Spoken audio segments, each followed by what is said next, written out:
Hello everyone, welcome to Mocktail Plaza. Today I'll tell you one more like mocktail. The mocktail name is fruit beer fizz. How to make fruit beer fizz? First of all, take a type of beer glass. Then you have to add like 20 ml of beer syrup.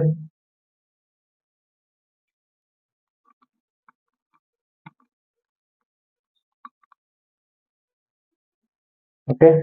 After that, you have to add 10 to 15 ml of peach syrup.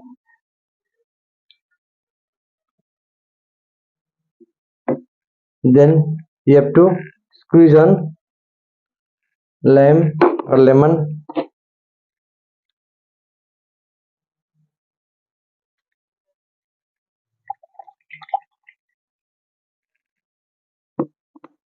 After that, you can add some ice cube.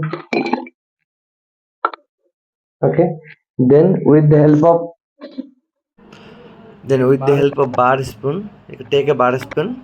Then you have to like pour the apple fizz.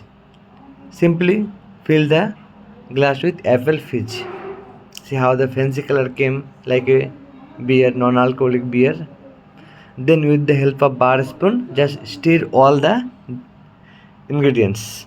See, your mocktail is ready. I hope you like this mocktail. Thank you very much for watching. Cheers for this non-alcoholic beer mocktail. Thank you. If you like my video, please like and subscribe my channel. Thank you.